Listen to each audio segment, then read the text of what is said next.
आप सब बहुत बहुत भाग्यशाली हैं जो यहाँ आने का आप लोग को सुअवसर प्राप्त हुआ है। आप सब भी सामान्य नहीं हैं और ये जगह भी सामान्य नहीं है। ये युवा प्रकोष्ठ एक ऐसी जगह है जहाँ बहुत सारे लोग आए, अनगढ़ से सुगढ़ बनते चले गए। हमारे जैसे लड़के आए और बहुत अपने जीवन का लक्ष्य प्राप्त कर और जीवन में बहुत आगे बढ़ते चले गए। हम भी यहाँ आने से पहले दो ही काम होता था पटना में, एक होता था नॉनवेज खाना और दूसरा होता था मूवी देखना। ऐसे कोई छुड़ा भी नहीं सकता था। युवा प्रकोष्ठ में यूं ही अचानक 2004 में हम आए और हमारा जीवन बदलता चला गया। आज दिनचर्या बदलती चली गई। हमने अपने जीवन के लक्ष्य, अपने गोल को तो प्राप्त किया और लाइफ के पर्पस को भी प्राप्त करते चले गए। देखिए, जीवन में हम स्टूडेंट के पास दो तरह का बहुत ऑप्शन रहता है। एक होता है हमारी दृष्टि। हमारी दृष्टि से हमारी बहुत सारी ऊर्जा खपत होती है। भाई साहब ने बोला ना, अर्जुन ने बहुत सारे चीज़ को ठुकराया है। हम क्या देखते हैं और क्या सोचते हैं, इस पे बहुत एनर्जी लूज होती है हमारे अंदर की। और हम क्या भोजन ग्रहण करते हैं। भोजन आज कैसा है, हम किसी के भी हाथ का बनाया हुआ खा लेते हैं। तामसिक भोजन ग्रहण कर लेते हैं। तामसिक भोजन ग्रहण करने से तीन तरह के भोजन होते हैं। एक होता है तामसिक, दूसरा होता है राजसिक और तीसरा होता है सात्विक। हम भोजन क्या ग्रहण करते हैं, भोजन का अगर दायरा देखें तो 24 घंटे हम लोग भोजन ही ग्रहण करते हैं। एक आँखों से जो कुछ देखते हैं, जो कुछ भी पढ़ते हैं, जो कुछ भी सुनते हैं, जो कुछ भी सूंघते हैं, वो सारा चीज़ भोजन है। अब हम सोचिए कि हम क्या देखते हैं, क्या पढ़ते हैं, क्या सोचते हैं। ये सब हमारे अंदर हमारी पर्सनैलिटी को डेवलप करता है। यही हमारी पर्सनैलिटी को बनाता है। हम किस तरह, अगर आपका मूड खराब है, अगर आप बेकार के पुस्तक पढ़ते हैं, तरह तरह की नेगेटिव चीज़ों को देखते हैं, तो आप तामसिकता से क्या होता है, आपकी निद्रा, आलस्य, सुस्तीपन आप में प्रमाद रहेगा। काम को टालने की आदत हो जाएगी। जो काम आज आप करना चाहते हैं वो आप कहेंगे अच्छा चलो थोड़ी देर बाद करते हैं। क्यों होता है ऐसा? क्योंकि हमारे खाने का तरीका गलत है। हम खा गलत चीज़ रहे हैं और तरीका भी गलत खा रहे हैं। एक बहुत स्थूल सा प्रयोग आप अपने लाइफ में कर सकते हैं। एक भोजन और दूसरा पानी, ये दोनों चीज़ को आप चार्ज करेंगे। चार्ज कैसे करेंगे? जब भी आप खाना बना लेते हैं, खाने को अपने सामने रखते हैं, 3 बार महामंत्र गायत्री का जाप करते हुए उसको दृष्टि देंगे और देखेंगे कि सविता का प्रकाश, सूर्य का प्रकाश उसमें जा रहा है और भोजन शुद्ध हो रहा है, स्वस्थ हो रहा है। मैं संपूर्ण स्वस्थ हूँ, उसमें जिस तरह के विचार डालेंगे वो विचार उसको खींचेगा और फिर उसको प्रसाद के रूप में जो ग्रहण करेंगे, आपकी शक्ति, आपकी बौद्धिक चेतना ज़्यादा IQ लेवल बढ़ जाएगा, आपकी ग्रेस्पिंग कैपेसिटी बढ़ जाएगी।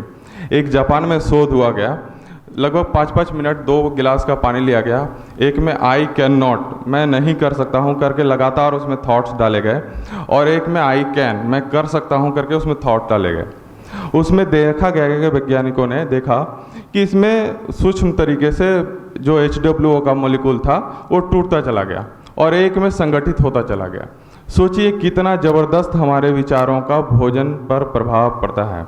आप जब भी पानी पिएं, जहाँ भी पानी पिएं, आप सोचिए पानी कहाँ रहता है, इस वातावरण में पानी है, वो आसपास के नेगेटिविटी को अपने अंदर ग्रैस्प कर लेता है। आप कहीं जाते, पहले के लोग क्या आते थे, दूसरे के घर जाके खाना नहीं खाते थे। ये एक विज्ञान था दोस्तों, ये बहुत बड़ा साइंस है।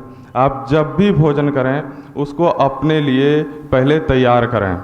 उसको तैयार ऐसे करें, उसको गायत्री मंत्र के साथ शुद्ध करें, उसमें शक्ति सविता का प्रकाश डालें, माँ गायत्री का तेज डालें और तब उसको ग्रहण करें।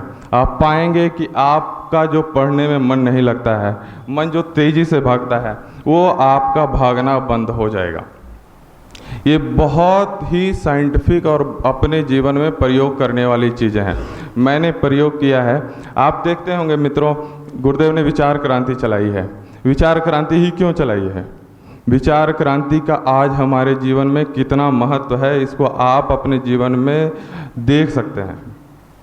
ऐसा इसलिए कह रहा हूँ कि आप देखेंगे कोई भी, आज हम एक शोध के द्वारा नासा ने पाया है कि हम जितना कुछ सोचते हैं उसमें 70% थॉट हमारे नेगेटिव होते हैं। आप सोचिए, जैसा बोइए वैसा काटिए। बोना क्या है? बोना अच्छे विचारों को है अपने मन में। आप अच्छे विचारों को क्रिएट करिए। क्रिएट करने का एक तरीका है, गुरुदेव के पुस्तकों को, स्वामी विवेकानंद के पुस्तकों को पढ़िए। गुरुदेव ने एक बहुत शानदार किताब लिखी है, मन के जीते जीत है और मन के हारे हार। सोचिए, हम अपने मन के जीते जीत, स्वामी विवेकानंद ने इस पे कहा है, मन क्या है? मरकट है। मरकट मना होता है बंदर। मन पहले से ही चंचल है, बंदर पहले से ही चंचल है। उन्होंने मन के बारे में संज्ञा दी, मन एक बंदर की तरह है। वो भी बंदर कैसा? वो भी बंदर जो पागल हो चुका है। पहले ही बंदर चंचल होता है, अब वो बंदर पागल है। अब सोचिए, वो पागल बंदर को इतना ही नहीं, दारू पिला दिया गया है, और उस दारू पिला दिए गए मन में भी भूत प्रवेश कर गया है। अब जीतिए, मन को कैसे जीत सकते हैं?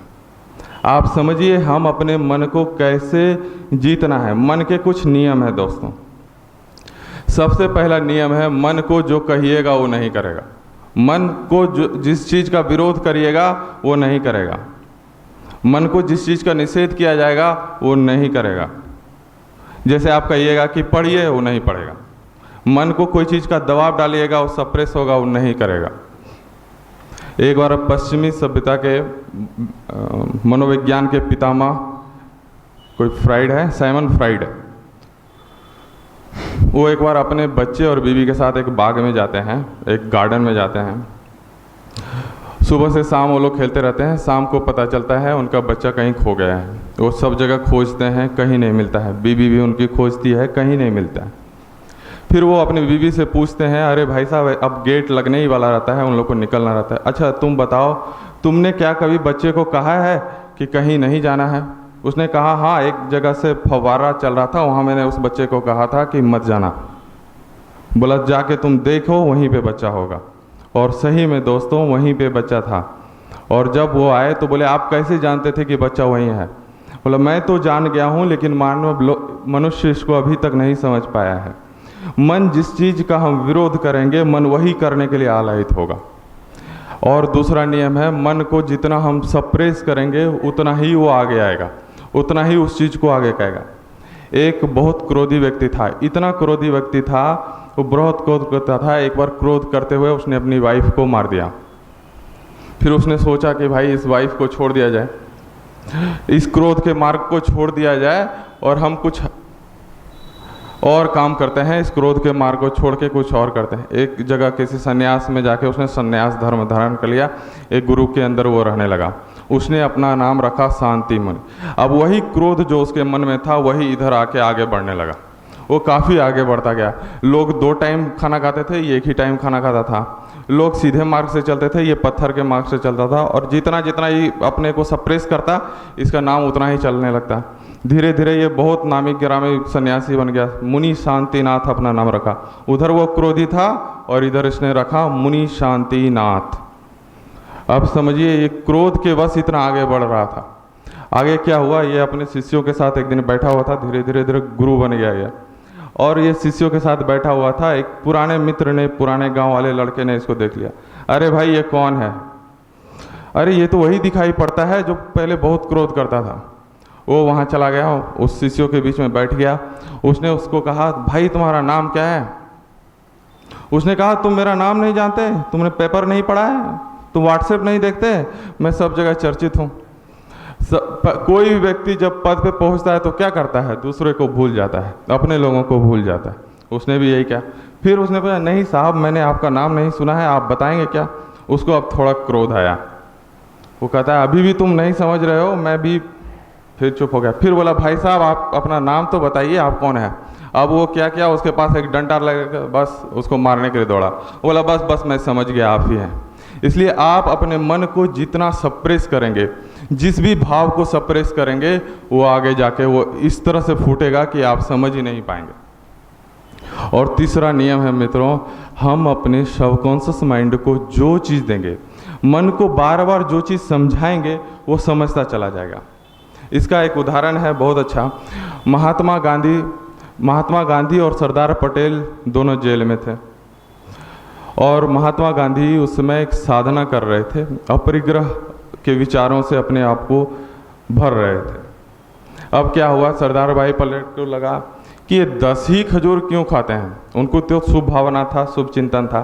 उन्होंने क्या किया, एक दिन 15 खजूर रख दिया। महात्मा गांधी को लगा ये 15 खजूर क्यों है यहाँ पे, ज़्यादा खजूर, उनको लगा कि ज़्यादा खजूर है। उन्होंने सरदार वल्लभ भाई पटेल को कहा कि सरदार जरा ऐसे गिनो तो ये कितने खजूर हैं। उन्होंने गिना, वो 15 थे। बोले 15 क्यों? तो बोला 10 और 15 से क्या फ़र्क पड़ता है। तो महात्मा गांधी चुप हो गए, 2 मिनट के लिए साइलेंस में रहे। फिर कहा तुमने मुझे बहुत अच्छा सूत्र दे दिया सरदार कि 10 और 15 में कुछ फ़र्क नहीं होता है, तो 5 और 10 में भी क्या फ़र्क होगा। आज से मैं 5 ही खजूर लिया करूँगा। अब समझिए मित्रों कितनी बड़ी बात है। वो उसमें अपरिग्रह के बारे में सोच रहे थे। अपरिग्रह माना कम से कम चीज़ों में कैसे कम से कम चीज़ों का हम इस्तेमाल करते हुए अपने लाइफ को व्यतीत करें।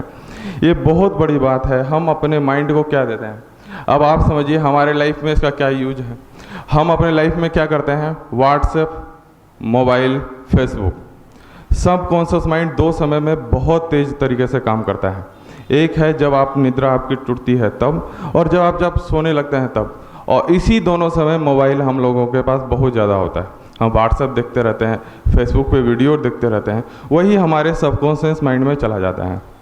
इसलिए गुरुदेव ने एक पुस्तक में लिखा है 2 समय का अगर आपको समय नहीं मिलता है तो क्या करना है, सवेरे का 20 मिनट और जैसे आपकी निद्रा टूटती है उस समय, और जिस समय आप सोते हैं उस समय पूरी तन्मयता के साथ ध्यान कर सारी बातों अपने दिमाग से कचरा निकाल कर अपनी शक्ति को ब्रह्मांडीय ऊर्जा से जोड़कर आप सोएंगे तो आपकी मेंटल कैपेसिटी दिन प्रतिदिन बढ़ती चली जाएगी। आप जो करना चाहते हैं बहुत सही तरीके से करेंगे। और ध्यान के बारे में बता दूं मित्रों, ध्यान ऐसे करना है जैसे आप रसगुल्ला खा रहे हैं। इतनी मीठी चीज़ है, जब एक बार आपको मज़ा इसका आ जाए तो आप ध्यान करने के लिए छोड़ेंगे नहीं। नियम बना लें, अगर कभी होता है कि एक समय पे ध्यान नहीं करते हैं तो किसी भी दिन बिना साधना किए तो मत सोइए। कम से कम 20 मिनट जो यहाँ से बताया जाता है, गायत्री मंत्र, सविता का प्रकाश लेकर, सविता चैतन्य जगत का प्राण है, सूर्य ये जड़ जगत का प्राण है, सविता में करोड़ों सूर्य समाये हैं। इतनी ऊर्जा आप में भर जाएगी कि आप अपने जीवन को सुगढ़ बनाते चले जाएंगे, समृद्ध बनाते चले जाएंगे। आप आगे की बातें निशांत भैया।